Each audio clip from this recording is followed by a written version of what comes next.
Bonjour à tous et bienvenue dans un nouvel épisode du Clic d'Alix. Aujourd'hui, ça fait très longtemps qu'on n'a pas reçu de garçon, on reçoit un garçon et en plus il vient de sortir son premier son. Jules est avec moi. Hello! Coucou Alix. Ça va? Tu vas bien? Check the coude. Ouais, ça va et toi? Nickel. Bon, merci de m'inviter. Avec plaisir et je suis trop contente parce que je viens de découvrir, pour ne rien vous cacher, en fait, quand j'ai reçu Jules là tout à l'heure, il m'a dit « Mais tu sais quand je sors un petit single ?» C'est vrai que ça y va, je t'ai vas-y. Donc, petite surprise, mais du coup c'est trop cool, ça tombe à pic en fait. Ouais, c'est la promo, je suis trop content parce que j'aime trop tes interviews et tout, du coup, genre. Merci. J'ai hâte c'est gentil. de parler avec toi. Je commence toujours les interviews par décrire la personne, tu sais, genre avec ce qui la caractérise le plus et tout. Petite variante cette fois-ci, j'aimerais bien que ce soit toi qui te présentes. Là, je me présente? Ouais, tu te présentes. Du coup, je m'appelle Jules, j'ai 21 ans, ça fait 6 ans que je fais des vidéos sur Internet. Et j'ai sorti mon premier single là, le 2 avril, et voilà quoi. C'est marrant parce que le premier truc que tu dis, c'est, enfin après ton âge, c'est que tu fais des vidéos sur Internet. Bah c'est vrai, j'ai commencé c'est un peu à 13 ans, 14 ans, j'avais pas trop de goût à la vie, etc. Et ça a été vraiment le truc qui m'a... J'ai eu un objectif dans la vie et c'est le truc qui m'a un peu sauvé, donc ouais, c'est important de le souligner quand même dans ma présentation. Quand t'étais jeune, t'étais pas... Bah genre à 12 ans, 13 ans, je me suis vraiment perdu. Genre j'ai commencé à me dire, je sais pas, j'aimais pas le monde de l'adulte, j'étais en mode... j'avais pas d'objectif de vie, j'avais pas de motivation, l'école ça m'intéressait pas, je me sentais très différent des gens, des autres à l'école, etc. Et puis j'ai découvert YouTube. Et je me suis direct tout de suite dit, genre, faut que tu te lances. C'est le truc, genre, qui va te faire vibrer. Et j'ai posté ma première vidéo, une deuxième, une troisième. Et voilà, j'en suis là aujourd'hui, quoi. En quoi tu te sentais différent des autres quand tu dis « je me sens différent » ? Je sais pas, déjà, depuis tout petit, j'ai toujours été un peu différent. On me l'a toujours fait ressentir, mais pas péjorativement. J'étais quelqu'un d'extravagant, je prenais parfois de la place, etc. Mais à 12 ans, 13 ans, quand tu commences ta puberté... Moi, j'ai commencé ma puberté vers 13 ans, je me suis vraiment perdu. J'ai commencé à beaucoup changer, à me sentir différent des autres élèves de l'école, à avoir pas les mêmes goûts. On me faisait ressentir plein de choses, etc. Je vivais à 1 heure de Paris, dans un village de 300 habitants, donc j'ai l'impression que je pouvais pas m'exprimer artistiquement. J'avais toujours été très attiré par le milieu artistique, mais genre, comment faire dans un village de 300 habitants pour faire, je sais pas, de la danse, pour apprendre le chant, pour s'exprimer au monde. Et du coup, bah, j'ai découvert YouTube. Et du coup, j'ai posté ma première vidéo en 2014, il me semble. Ouais. Voilà. Et est-ce que quand t'as eu envie de faire des vidéos, tu t'es direct lancé ou est-ce que t'as attendu un peu, t'as réfléchi, ça s'est passé comment? Je me suis pas posé de questions, j'ai posté. Et j'en ai posté 1, 2. Et en fin de compte, j'ai grandi avec des camarades de classe depuis que j'avais 3 ans. Donc j'avais grandi avec eux, etc. Et quand j'ai posté mes premières vidéos, ça direct été mal vu. J'étais en 3e, c'était genre en mode la honte, c'était nouveau les réseaux à l'époque. Et je me suis fait, ouais, genre, bah ouais, c'était dur de te dire les gens qui t'entourent, que t'aimes, avec qui tu t'es forgé, bah, te tournent le dos parce que tu fais des vidéos sur Internet. Donc déjà, à cet âge-là, j'étais en mode, waouh, c'est bas, genre, en fait, est-ce que c'est vraiment mes vrais amis, point d'interrogation. Et du coup, après, j'ai arrêté les vidéos parce que je me suis dit, c'était l'été et tout. Et je suis arrivé en seconde et j'ai rencontré une fille dans ma classe qui me dit, mais toi, tu fais des vidéos sur Internet?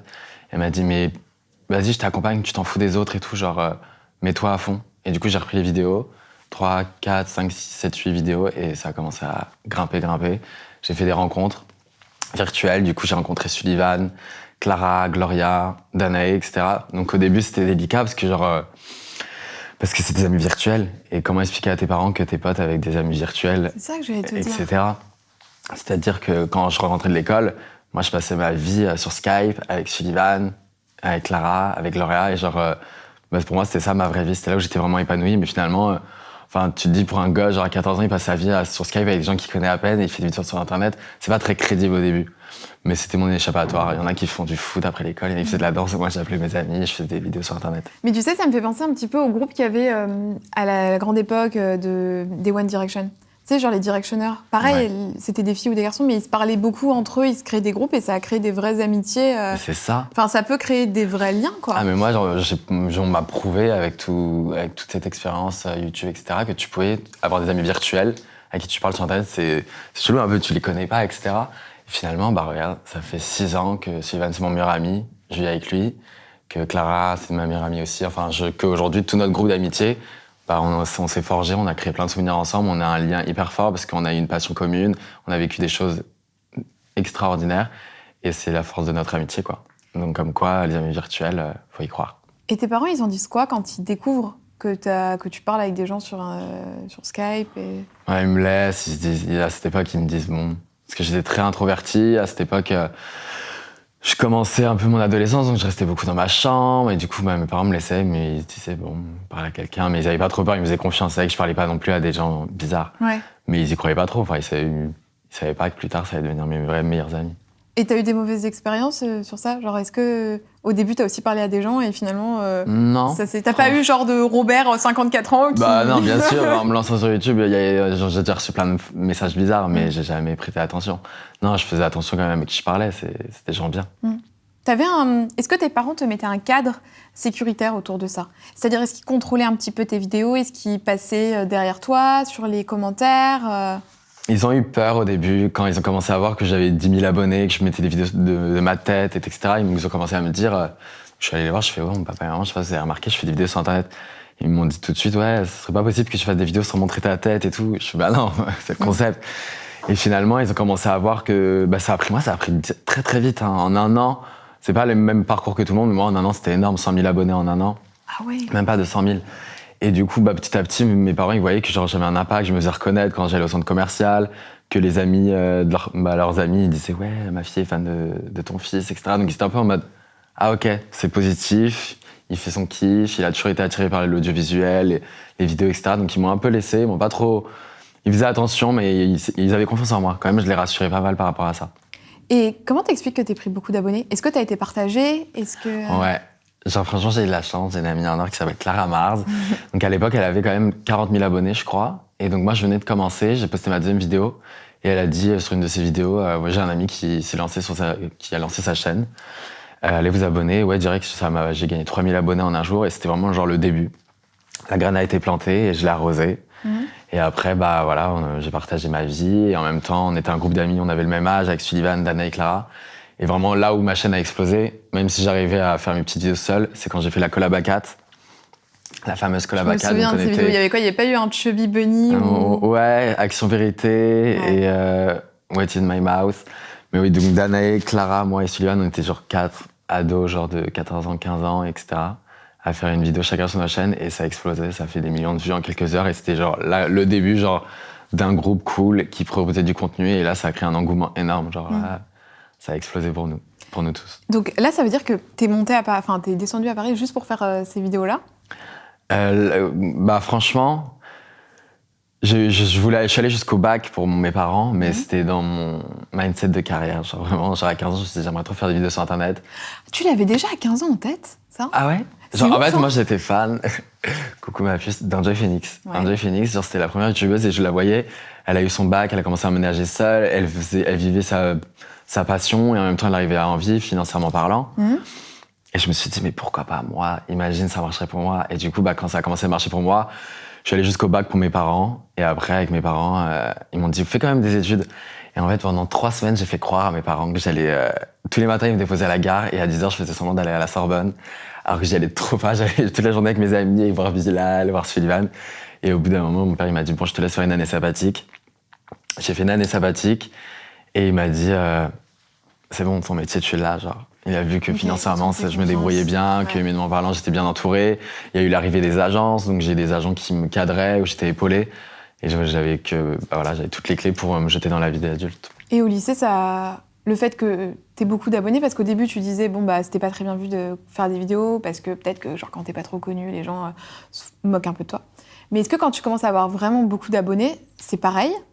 Ou est-ce qu'au contraire, les gens sont un peu attirés par la fame et du coup vont vachement te mettre en avant Écoute, moi j'ai commencé à être connu à 15 ans et c'était dans les années 2014, 2015 et du coup c'était tout nouveau les réseaux. Et moi, du coup en seconde, je me remets à fond sur YouTube et je me dis vraiment en fait à cette époque, je suis super malheureux dans ma tête. Je commence à tomber dans une certaine maladie qui a été identifiée plus tard. Et du coup, j'étais très malheureux, très renfermé sur moi-même, perte de confiance en moi. J'ai perdu beaucoup de poids. Et du coup, j'étais malheureux. Genre, je me voyais, je sais pas, c'était très noir dans ma tête. Et je me faisais pas suivre. Et à cette époque, tu te renfermes, t'oses pas en parler à papa, à maman. Et à cette époque, je me dis, lance-toi sur YouTube, c'est le seul truc qui va te faire vibrer. Vis comme si c'était ton dernier jour. Donc j'ai perdu tous mes amis en seconde, genre j'ai ressenti ce contraste en mode Miskin il fait des vidéos, je sentais que le regard qu'on portait sur moi était assez négatif, en mode C'est un peu la honte qu'il fait. Genre, viens, on traîne pas avec lui. Et j'étais là, je m'en fous. Et du coup, genre, je suis passé du mec genre grave populaire, à être ami avec tout le monde, à être genre hyper introverti, un peu plus seul et à traîner avec genre 3-4 potes. Et en fait, je me suis lancé et ça a commencé à marcher. Donc toute l'année de seconde, ça a commencé à exploser. Et finalement, non. J'ai pas eu de gens qui sont venus me parler par intérêt, mais au contraire, genre ça a été plus que genre horrible. Genre les terminales, moi j'étais en seconde des terminales, genre quand j'étais dans le bus, donc déjà j'avais pas confiance en moi, genre j'avais perdu beaucoup de poids, j'étais complètement perdu, genre j'étais vraiment mais mal dans ma peau. Et donc j'étais genre de mec qui te regardait même pas dans les yeux quand il te parlait, etc. Et en fait dans le bus, les terminales ils faisaient des pancartes, Saint Jules en se foutant de ma gueule. Et tu sais, t'avais genre personne qui me défendait, genre quand j'allais au sport, il y avait beaucoup d'abonnés qui du coup il y avait des collèges à côté qui venaient me voir au lycée en cours de sport. Du coup genre il y avait beaucoup de, je sais pas, genre ça, j'avais plus trop de vie privée. Comme je commençais à être très connu, les abonnés ils appelaient mon lycée, ma proviseur, etc. Et en fin de compte ça a commencé à tourner dans le lycée que j'étais vraiment genre connu. Et ça a été genre grave mal vu, genre par les profs, etc. Genre dans la salle des profs, ça me rabaissait et ça disait ouais, genre dès que, tu vois, il y avait tout le monde qui parlait dans la classe, c'était genre Jules, tais-toi, genre vraiment, tu sais, genre j'étais genre la petite victime et tout, la bête noire. Et dans les couloirs, c'était genre vraiment comme dans les films, genre je traversais les couloirs et je voyais tout le monde faisait pss, pss, pss. Et genre, c'est rien de plus horrible. Du coup, tu développes une phobie scolaire. Mais moi, genre dans ma tête, j'étais en mode, je comptais les jours, je me disais, oh t'inquiète, il te reste 3 ans. Je me suis dit, ça va être tellement dur, t'imagines, genre, dans la tête d'un gosse à 15 ans de dire, il reste 3 ans, il reste tel jour, machin. Et tous les jours, j'allais au lycée, alors que j'étais genre tellement malheureux. Et je me disais, tu vas aller jusqu'au bout et à 18 ans, tu vas être heureux. Et je m'en souviens que le jour où j'ai eu mon bac, et j'ai pleuré pendant genre 4 jours de suite. Et mes parents me disaient, mais pourquoi tu pleures? Et je pleurais pas parce que j'avais mon bac, je pleurais parce que genre ma vie allait commencer. J'allais fréquenter qui j'avais envie, les gens que j'aimais. Et genre franchement, belle revanche de vie parce que ça m'a forgé, mais pour rien au monde je le revivrais. Et franchement, si mes parents avaient su, je pense qu'ils m'auraient retiré. En vrai, mes parents après m'ont changé de lycée en première terminale. Et là, je suis rentré dans un lycée privé, beaucoup plus compréhensif, où j'ai vraiment pu faire ma scolarité tranquille, avec des élèves beaucoup plus matures. Donc ça va, genre mes parents ont fait le job, mais c'est vrai que je me sentais pas à ma place, quoi. Pourquoi t'en as pas parlé alors à tes parents? Mais quand t'as 15 ans et que t'es malade et que tu restes complètement renfermé sur toi-même et que t'es complètement perdu, genre tu sais pas à qui parler. Tu sais pas à qui parler. Je savais pas. J'avais même pas confiance en l'amitié, etc.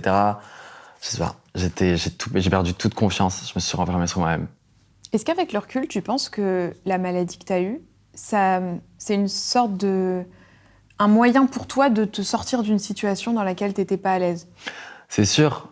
Du coup, pour ceux qui le savent pas, je tombé dans l'anorexie. Donc, je pense que ouais, quand tu vois que ton corps il est faible et que t'as peu de kilos, etc.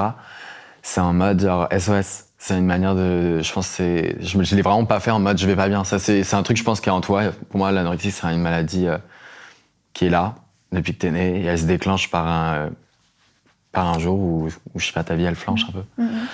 Du coup, ouais, je pense que c'était un signe de genre, je vais pas bien. Et du coup, ça a été un petit combat. C'est un truc qui me suit encore tous les jours, mais qui fait ma force. Et franchement, j'arrive à le combattre tous les jours avec l'amour de mes amis, l'amour de mon entourage et la force. Je sais pas, la vie que j'ai aujourd'hui, je suis vraiment bien entouré. Et professionnellement, c'est ouf ce qui se passe. J'ai réussi à accomplir tout ça en 6 ans sur le réseau. Enfin, j'ai tout pour être heureux aujourd'hui. Du coup, je me bats pour vivre ma vie et pas la subir finalement. Et t'as été suivi pour ça? Par un thérapeute, par un psy, par un coach? Je suis allé un petit peu à 18 ans, dans le dos de mes parents, voir des nutritionnistes, des psys, etc. Mais j'ai surtout genre mon oncle, le frère de mon père qui vit à San Francisco, qui a sa femme anorexique et son fils autiste. Et du coup, quand j'allais avec la team LA à Los Angeles, souvent, je partais de LA et j'allais à San Francisco, je rentrais pas avec à Paris. Et ça a été genre grave ça ma thérapie. C'est grave lui qui m'a éclairé, qui a essayé de m'exprimer sur mon enfance, sur des séquelles, sur plein de choses. Et c'est ce qui m'a aidé à ouvrir mon mindset et devenir un peu plus fort et plus grand. Donc franchement, ouais, je le remercierai jamais assez. C'est cool que t'oses en parler de façon aussi libre parce que c'est vrai que finalement on se rend vraiment compte, je trouve, mais je me rends compte à travers la plupart des interviews que je fais, qu'en réalité on perçoit vraiment qu'une toute petite partie des gens sur leur contenu et que quand on a cette dimension-là, tu vois, ça prend un tout autre sens en fait. On comprend beaucoup plus de choses de toi, de ta personnalité, tu vois. Ouais. Bah oui, parce qu'en fin de compte, quand t'as 15 ans, tu montres assez ta vie sur Internet. Genre, c'est sans fil, tu t'attends pas aux répercussions. Et certes, avec le temps, tu te rends compte que finalement, il y a des choses qui te blessent, que t'as plus trop de vie privée, etc. Et donc finalement, tu te protèges et tu montres pas tout. Tu montres pas tout parce que c'est important pour toi. Nous, on a été très vite connus. Genre, je parle souvent de moi et mon groupe, mais c'est parce qu'on a fait tout ensemble. Et ça a été très fort ce qu'on a vécu d'être aussi connus à 15 ans. Genre, et encore, moi, je pense que je suis celui qui a le moins mal vécu. Je pense à mon meilleur ami Sullivan qui, en un an, a vécu genre une notoriété de ouf, genre 1 million d'abonnés. Et t'avais des gens, genre 40 personnes en bas de ses hôtels. T'as des gens, il avait des signatures de 100 000 personnes qui voulaient sa mort sur la place publique. C'est dur, genre à 15 ans, on n'avait pas d'argent, nos parents comprenaient pas tout ça. Et donc c'est pour ça qu'on a un lien très fort entre nous parce qu'on s'est beaucoup protégés. Et avec le temps, on a commencé à se protéger. Et ouais, c'est vrai que surtout mon groupe d'amis, notre génération, que ce soit Danae, Clara, Sylvain, on a tout de suite, on s'est beaucoup protégés. On a mis un peu plus de barrières sur les réseaux parce qu'on se protégeait, parce qu'en finalement, ça pouvait être toxique et très dangereux pour nous dans notre vie d'adolescent. Voilà. Donc on montre un peu ce qu'on veut et on fait attention à ce qu'on montre parce qu'on se protège. Qu'est-ce que justement tu ne montres pas ou quelles sont les petites limites que tu te mets? Est-ce qu'il y a des choses dans ta vie d'adolescent que t'as pas pu faire ou que t'as pas pu montrer parce que t'étais connu? Bah non, enfin, franchement, on a réussi à vivre notre vie d'adolescent, faire nos bêtises, aller en soirée, embrasser quelqu'un, etc. Mais on le montre pas, quoi. Juste on se protège. Mais c'est vrai que c'est compliqué quand nous, à 18 ans, on a commencé à aller en boîte. Et bah ouais, tu te fais snapper, on te filme. Parfois, je sais pas, t'as envie de reconstruire une relation un peu secrète, ton petit jardin secret, tu te balades dans la rue, on te prend en photo, ça sort le soir. Ouais, t'as pas trop de vie privée, mais on va pas se plaindre. Genre, en fait, on l'a décidé. Genre, on a décidé de nous-mêmes de se mettre devant la caméra. C'est nous qui avons arrosé la fleur et avons fourni tant de travail pour arriver à un certain nombre d'abonnés, à une certaine notoriété, etc. et se faire kiffer. Donc, on peut pas trop se plaindre. Genre, le métier, il a beaucoup d'avantages, il a des petits inconvénients, mais là, en général, il a beaucoup plus d'avantages. Donc, voilà. Et t'as déjà regretté quand même? Ça m'est traversé l'esprit, mais voilà, c'est l'humain. Genre, on se plaint toujours de ce qu'on a, mais la réalité me rattrapait en mode, mais Jules, tu gagnes super bien ta vie, t'as tellement d'amour de tes abonnés, t'as fait des rencontres de fous, tu peux voyager. Genre, c'est fou. Genre, non, t'as beaucoup trop d'avantages pour regretter. À quel moment t'as commencé à gagner ta vie correctement pour en vivre avec les réseaux? T'étais majeur ou mineur déjà? J'avais commencé à 15 ans les vidéos, on va dire, et j'ai commencé à gagner de l'argent à 16 ans. Et bah oui, ça direct... Ouais, j'ai commencé à gagner, j'ai direct un peu travaillé avec Disney, ça a été mes premiers contrats. Et donc, bah franchement, c'était des bons cachets et tout. À l'époque, j'étais choqué. Mais franchement, bah petite, ça a été crescendo. Le milieu de l'influence, c'est un milieu hyper émergent aujourd'hui, où les marques font plus de plus confiance. Donc ouais, aujourd'hui, on gagne vraiment bien notre vie, on n'est vraiment pas à plaindre. On n'est pas riche, on n'est pas à plaindre non plus, quoi. Mais oui, après, j'ai commencé à gagner mon argent avec la monétisation YouTube, etc. Donc j'ai pu vivre une petite vie d'ado cool, genre payer à manger à mes potes, m'acheter des fringues quand j'en avais envie, aller au resto. Non, franchement, c'était cool. Et là, c'était tes parents qui géraient, du coup, cette partie-là? Bah non, franchement, j'ai fait un peu en soum-soum au début. Je m'étais créé mon petit compte bancaire et je recevais l'argent. Mais après, quand ça devenait de plus en plus de proportions énormes, tu dois te créer une société, il faut que ça soit légal, etc. Et donc là, oui, mes parents me gèrent. Aujourd'hui, mon père, il bosse avec moi. Ah bon? Ouais. Et il s'occupe de quoi, alors? Bah, c'est mon bras droit. Mon bras droit en musique, c'est mon bras droit financièrement, avec les banques, la paperasse, tout ça, etc. Mais attends, mais alors, il a arrêté son boulot pour s'occuper de toi? Ouais.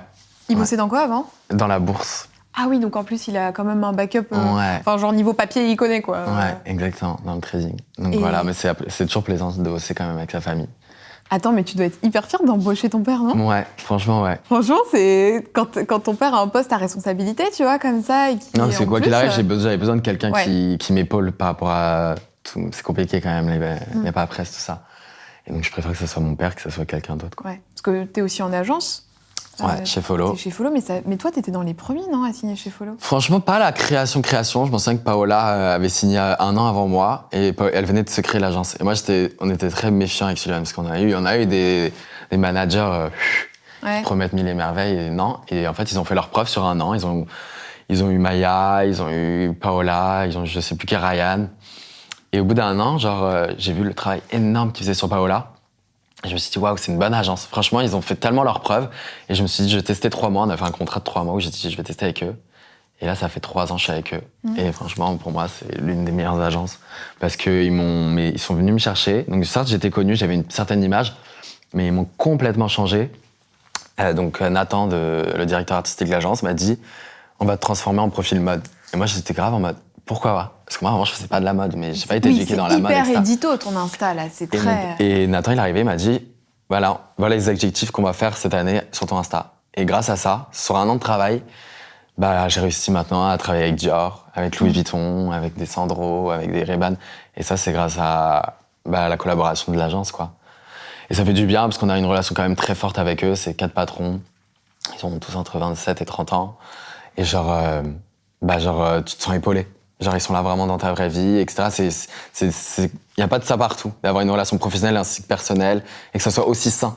Il y a de la communication, parce que oui, il peut y avoir des conflits, etc. Mais moi, je suis super fier de leur structure et je suis super fier de travailler avec Follow parce que, ils m'ont amené jusqu'à ici et c'était plus que bénéfique. J'avais envie qu'on fasse un petit jeu à l'ancienne, parce que comme toi, t'es habitué des challenges, j'ai tout fait, moi.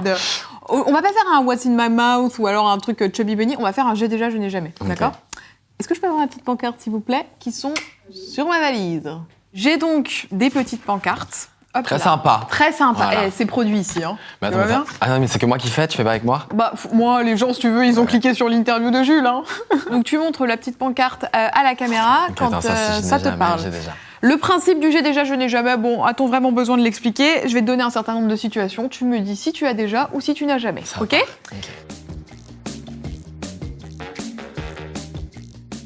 Est-ce que tu as déjà refusé une collab avec un youtubeur? Sans me dire forcément le nom du youtubeur, mais genre un youtubeur, par exemple comme moi, qui te propose une vidéo sur sa chaîne ou sur ta chaîne. Franchement, j'ai aucun souvenir. Je pense pas parce que j'ai toujours kiffé la collaboration, mélanger deux pâtes et tout. Donc non. C'est quoi la vidéo que t'as préféré faire en collab avec d'autres youtubeurs? C'est avec mes amis, avec Sullivan, avec Danae, avec Clara. Genre, t'imagines, t'es avec tes potes, tu filmes, tu crées du contenu, les gens adorent. C'est ouf.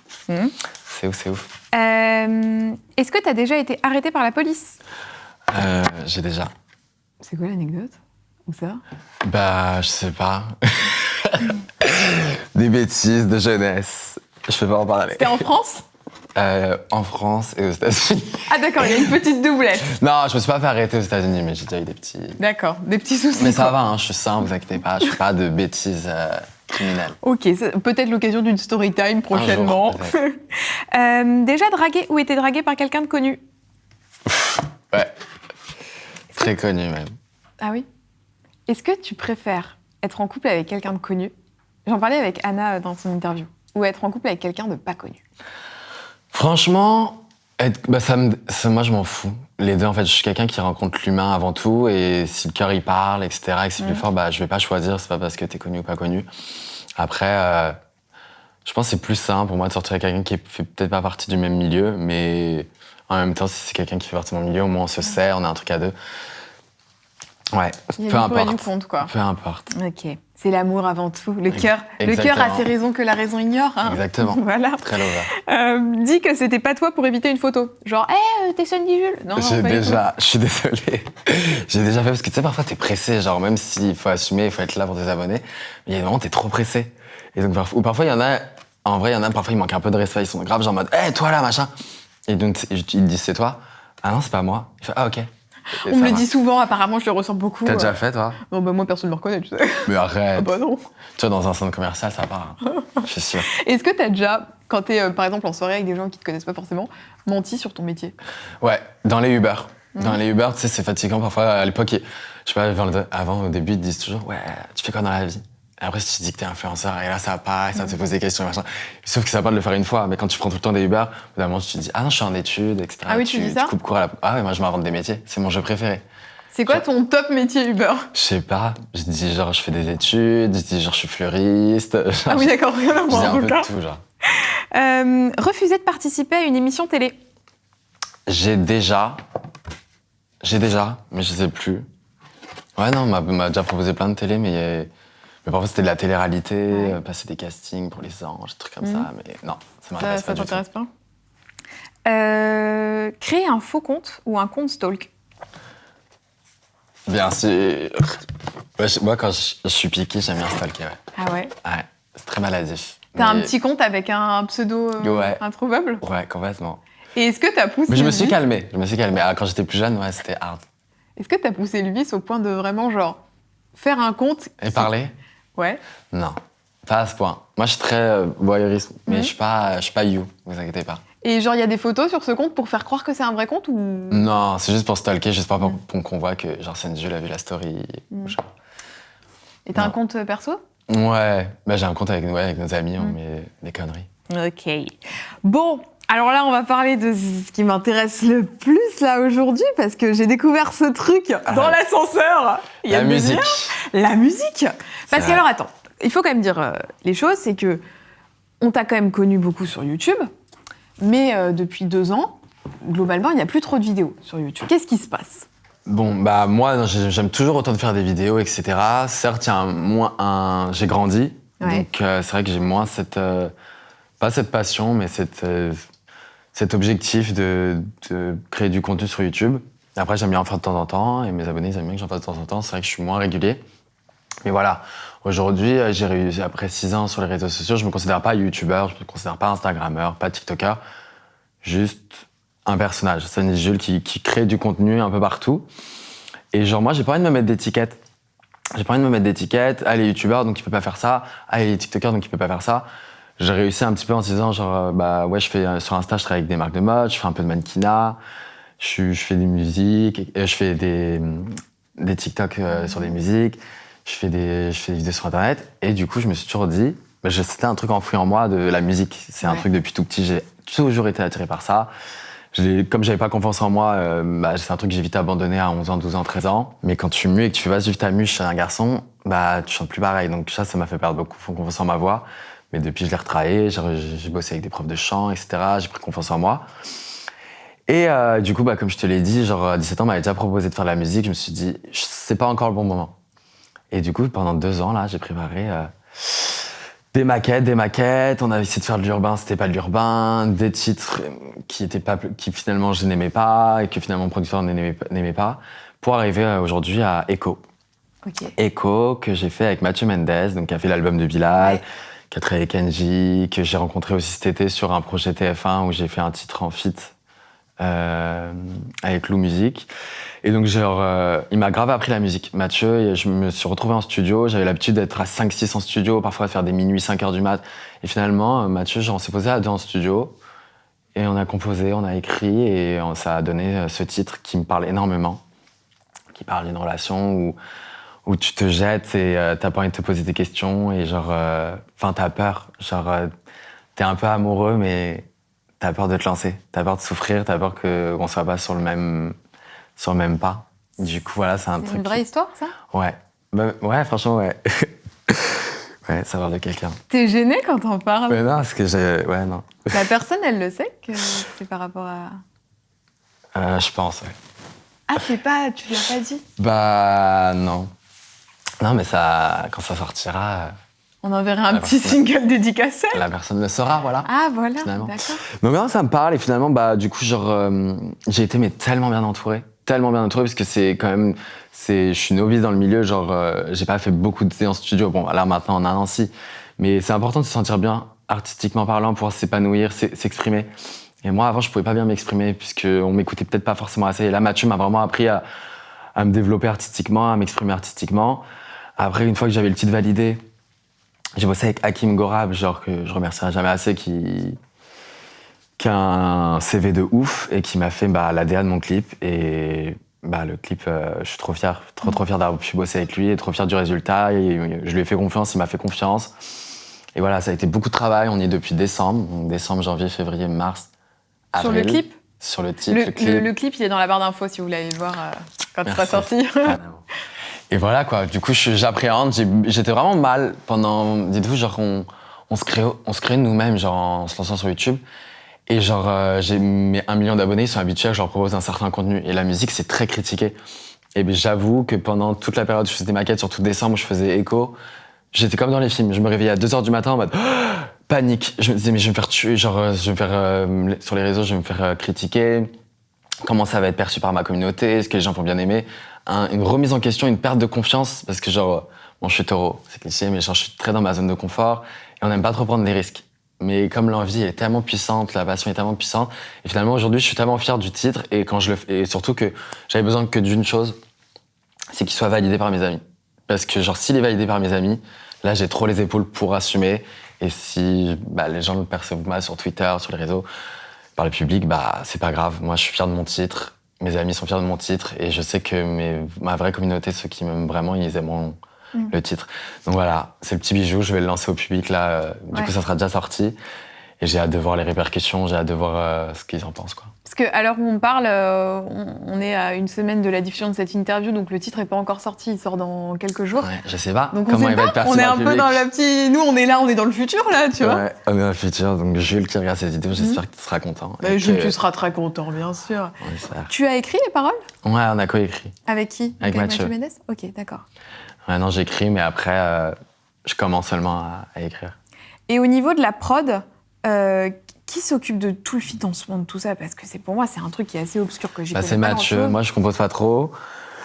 Et en fait, on est en studio et je lui dis ce que je veux. On essaie de définir. Parce que je lui ai montré toutes mes maquettes avant qu'on se pose en studio. Et il m'a dit, Jules, toi, je te vois comme ça. T'as un côté très mystérieux, très fleur de peau, très touchant. Et du coup, on a commencé à... Et je lui disais aussi mon style musical. Donc, on a mis un peu de gratte, on a mis un peu... J'ai dit, j'aime bien le côté rétro, donc au début de la musique, t'entends une petite cassette, et genre, je sais pas, on a pris tout en compte, et on a fait 2-3 jours de studio, et on composait petit à petit, t'as une V1, t'as une première maquette, et petit à petit, on le peaufine, et ça rend ce beau titre. Et Follow, là-dedans, il t'accompagne aussi, ou c'est deux équipes très différentes ? C'est très différent. Du coup, j'ai la musique, j'ai une chef de projet qui gère mes rendez-vous radio, presse, etc., c'est vraiment tout par rapport à la musique, genre. Et de l'autre côté, Follow, il gère l'influence. Donc, c'est compliqué parce que j'ai une talent manager chez Follow, j'ai une chef de projet, mais c'est ça en fait. C'est que c'est tellement de trucs différents que. Et puis moi, je voulais continuer avec Follow parce que c'est trop important pour moi de continuer avec eux et je m'y sens bien. Et c'est vraiment. J'ai pas envie de. Pendant 2 ans, ça m'a forgé parce qu'au début, j'étais en mode abandonne. Genre, tu sais, ma mission là, c'est vraiment d'être crédible en tant que chanteur parce qu'il y a beaucoup de youtubeurs qui font de la musique. Et il y en a plein qui font des parodies, il y en a plein qui font et c'est trop cool. Mais moi, justement, ma mission, c'est genre pas, encore un youtubeur qui a fait de la musique. Donc c'était un peu ma mission. Sauf que moi, j'ai pas envie d'abandonner les réseaux pour la musique. Je peux faire de la musique et aussi les réseaux. On est en 2021 et j'ai envie de prouver que tu peux faire plusieurs choses en même temps sans te catégoriser, quoi. T'as envie d'être diffusé en radio, c'est une volonté. Franchement, ouais, t'imagines, genre t'es en radio, t'entends ton titre, c'est ouf. Parce que genre peut-être que mon titre va se faire connaître sur Internet parce que j'ai une certaine communauté. Mais les ménagères, ils me connaissent pas. Les Français, je suis pas connu par tous les Français. Et donc, ça serait cool d'élargir cette audience et que ma musique soit de plus en plus connue. Et que finalement, si ma musique marche, je peux créer encore plus de belles choses. C'est ça qui me fait de l'envie. Proposer d'autres contenus musicaux, proposer des clips, des performances. C'est une aventure qui me fait vibrer. Moi, aujourd'hui, j'ai 21 ans. Je suis pas plein de financièrement. J'ai mon groupe d'amis. Je suis très heureux. Et le but, c'est que professionnellement, j'arrive encore à vibrer. Et je vis chaque jour en mode fais-toi kiffer, Jules. Kiffe comme si c'était le dernier jour. La scène, ça te fait vibrer aussi ? Mais complètement. Complètement. Après, je dis pas que je vais me forger. Je vais grave me mettre à l'aise. Je vais de jour en jour devenir quelqu'un de meilleur artistiquement. Mais c'est une volonté, c'est une niaque que j'ai, c'est de l'adrénaline, c'est une envie que j'ai de ouf. Et depuis petit, et ça s'est freiné beaucoup parce que j'avais pas confiance en moi, etc. À 14 ans, j'allais voir mes parents en mode ouais, j'aimerais bien aller à l'AID. Est-ce que tu connaissais déjà Bilal quand tu voulais faire ses cours de danse et tout ça ? Non, avant même. Certes, après, ça nous a rapprochés. Moi, j'avais pas d'amis dans mon village et aux alentours qui avaient des passions communes avec moi. Donc quand je parlais avec Bilal et qu'il était en milieu artistique, ça me faisait vibrer. Genre, je me disais, quelqu'un comme moi. Et donc ouais, non, ça m'a aidé. Bilal a toujours été genre grave bienveillant envers moi. Genre vraiment, je le dirai jamais assez, mais c'est genre grave mon mentor dans la musique et même dans tout. Genre même au début de sa carrière, moi j'ai toujours aidé parce que j'étais un peu plus connu que lui avant qu'il commence. J'ai toujours partagé ses titres. On a toujours été très bienveillants l'un envers l'autre, à se tirer vers le haut. Et même encore aujourd'hui, quand j'avais des mauvaises expériences musicales, il m'a dit viens, je te présente un tel. Viens, tu devrais faire ça. Viens, on se pose en studio. Et ouais, c'est genre vraiment mon mentor, genre. Il y a eu des petits obstacles dans ce chemin de... Musical ? Ouais. Ouais, je suis tombé avec un producteur où ça s'est pas fait pour X raisons. Et après, je suis allé plusieurs fois en studio où j'ai fait de l'urbain, sauf que ça m'allait pas forcément l'urbain, et que parfois j'étais déçu, et que je sortais du studio, je perdais confiance en moi, je disais mais j'aime pas, tu sais, j'écoutais le titre, j'avais vraiment cette sensation de mal-être en mode j'aime pas le titre, et je savais que ça allait pas plaire, etc. Et donc tu te dis, pas une fois t'as envie de baisser les bras, et finalement t'y vas, et j'ai eu un producteur de ouf, genre mon producteur ça fait 1 an, et j'ai fait énormément de son studio, il a suivi mes caprices, non je veux pas, mais pourquoi c'est un bon titre, mais moi j'aime pas, ça me ressemble pas, et finalement du coup elle écoute, et franchement j'ai un producteur de ouf. Est-ce que tous ces sons que tu as enregistrés, tu les as fait écouter à tes potes ou pas? Bah au début non, pendant 1 an j'ai eu genre peut-être 6 maquettes que j'ai gardées pour moi, ils me disaient mais fais écouter, je dis non, j'aime pas. Et là maintenant que je suis à l'aise et que ils m'ont donné confiance en moi, etc. et par rapport à ma musique, je leur fais vas-y je fais écouter. Et ils ont tous d'accord en me disant que c'est des bons titres, mais que ça m'allait pas forcément. C'est compliqué, tu sais, moi j'écoute de tout en musique. J'écoute du rap, j'écoute de l'urbain, j'écoute de la pop, j'écoute de la variette. Et de créer, quand t'arrives en studio, on me dit t'aimes quoi Jules? Bah j'aime tout. Et du coup, on peut t'emmener un peu où tu veux, mais genre, il y a des trucs où ça te va pas. Il y a un truc genre où l'urbain, ça collait pas avec moi-même. Tu parles beaucoup d'urbain. T'avais envie d'en faire ou pas? Parce que là, je sens que je sens que l'urbain, il est là. Tu vois, il y a un truc là. Moi, j'écoute que de l'urbain. Ouais. J'écoute énormément d'urbain. Et du coup, voilà, ouais, c'était un truc genre au début, j'étais en mode j'ai envie d'essayer. On a essayé, ça n'a pas marché. Après, on a essayé un truc un peu plus pop, mais c'était peut-être pas assez commercial, etc. Et on est arrivé à Echo et je suis plutôt fier. Est-ce que tes potes, ils te disent quand c'est pas bien? Genre, vraiment? Ah ouais, mais mon groupe d'amis, genre, on est tellement bienveillants. C'est tellement sain dans notre groupe d'amis, genre, comme on a un truc super fort entre nous, on est genre tellement pas jaloux entre nous, genre on a chacun, c'est bizarre, mais en vrai, on a tous des carrières, genre dans mon groupe d'amis, on a aussi des amis qui sont pas dans le milieu, mais c'est toujours dans le milieu artistique. On a une danseuse, on a Bilal, on a Sullivan, on a Spark Days, et on a tous chacun, et on a Paola, etc. Genre on a tous nos projets et on est tous très bienveillants l'un envers l'autre. Quand quelqu'un travaille avec une marque ou un projet que lui n'a pas, on n'est jamais jaloux. Et du coup, on va dire parfois, on va se conseiller, on va s'appeler, on va se dire est-ce qu'il faut faire ci, il faut faire ça. Enfin, ouais, nos amis, on est très bienveillants entre nous. Et l'objectif, c'est quoi là? Est-ce que l'objectif, c'est de sortir un album, un EP? Est-ce que là, il y a des choses qui sont en préparation pour la suite ou pas? On attend de voir la réception de Echo. Mais oui, la machine est lancée, on prépare d'autres trucs, etc. Mais on attend quand même les répercussions du premier titre. Mais oui, idéalement, mon rêve, ça serait de faire un album, c'est sûr. T'imagines, tu pourrais t'exprimer artistiquement, raconter des choses, créer de la musique. La musique, c'est ma thérapie. Hein. Moi, je suis obligé d'écouter la musique tous les jours, sinon j'ai un petit mal-être. C'est vraiment ça m'évade. C'est vraiment genre très important pour moi, la musique. Pour toi, qui sont les youtubeurs qui ont réussi à faire peut-être oublier leur statut de youtubeur pour être musicien? Bah c'est ça, il n'y en a pas beaucoup, donc j'espère réussir. Mais Bilal a réussi. Bilal, parce qu'après l'Eurovision, ça l'a aidé, etc. Mais il est connu en tant que chanteur maintenant, plus que youtubeur, alors qu'en vrai, de base, il était bien youtubeur. Et en vrai, en France, il n'y en a pas beaucoup. Et aux États-Unis, il y a Troye Sivan. Troye Sivan, c'était un youtubeur qui est youtubeur à donf. Et il a commencé à faire de la musique et aujourd'hui il fait des feats avec Ariana Grande, il vend des milliers d'albums. Donc ouais. Moi franchement, j'ai pas de grandes attentes, je veux juste kiffer, proposer du contenu, proposer ma musicalité et voir ce que ça donne. J'ai pas de grandes ambitions, genre juste je fais ce que j'aime, je fais un truc qui me fait vibrer et si les gens veulent vibrer avec moi, ça part. Le but ce serait qu'on te dise genre Jules le chanteur, tu sais, dans les articles. Franchement, ouais. Ce serait une fierté. Ouais, Jules chanteur ou ça, ouais. Ouais, franchement, ouais. L'Eurovision, si on te le proposait, tu le ferais ou pas? Vas-y, moi je vois loin. France 2, France Télévisions, si vous nous regardez. Franchement, pourquoi pas, hein. Ça dépend, parce que là, je débute une carrière, donc ça se trouve... Ouais, mais t'as le droit jamais dire jamais. Ouais. Voilà. Et puis, on va pas commencer à se dire que... On se ferme pas de porte. Bah non. Voilà. Si l'Eurovision vient demain, les NMA, Cannes, roule ma poule. On s'appelle. Bah bien sûr. Tu disais tout à l'heure que t'étais hyper porté par tes potes, que ce soit Bilal, Sullivan. Vous vivez tous dans un immeuble, vous avez une sorte d'immeuble en coloc, en fait. La Fabuleuse, ça s'appelle. Comment ça se passe, ça? Mais alors, c'est incroyable. Moi, je suis quelqu'un de très solitaire de base, et je pensais qu'habiter dans ce... Donc, pour ceux qui ne le savent pas, je vis avec Sullivan en coloc. Dans 2 mois, ça fera 1 an. Il y a Bilal, qui a son appart dans l'immeuble, et il y a Spark Days et Wesley, qui sont coloc aussi. Et puis il y a tout le monde qui vient. Et J'ai l'impression que c'est quand même l'auberge Et donc au espagnole, début, quoi. moi je me suis dit, mais est-ce que ça va être sain? Est-ce qu'on va se coucher tard? On a chacun un rythme, genre on a notre profession, etc. Est-ce que ça va pas être borderline? Et pas du tout. En fait, on a chacun nos rendez-vous, on travaille, et le soir on se retrouve, on se fait des dîners, le dimanche on se regarde des films, on se conseille, et c'est super sain. Et c'est pas genre, et moi qui pensais avoir, je suis un côté solitaire, donc genre j'avais peur d'être tout le temps étouffé.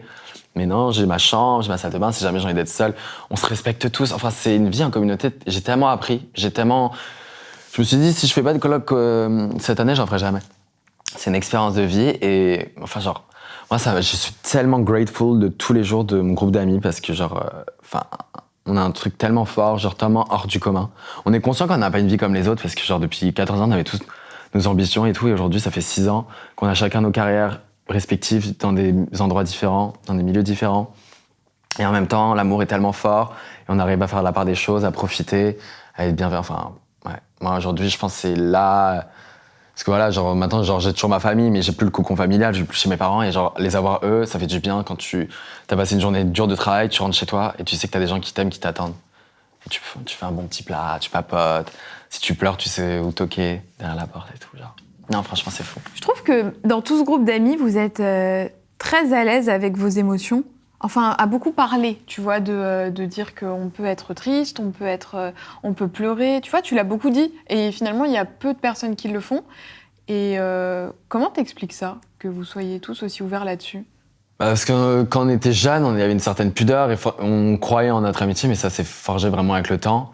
Et on avait vécu tellement des choses en interne difficiles, tellement fortes, que ouais, l'amour est tellement puissant qu'on est obligé de se le dire. On est là pour se faire du bien, pour se tirer vers le haut, pour pleurer ensemble. C'est ça l'amitié.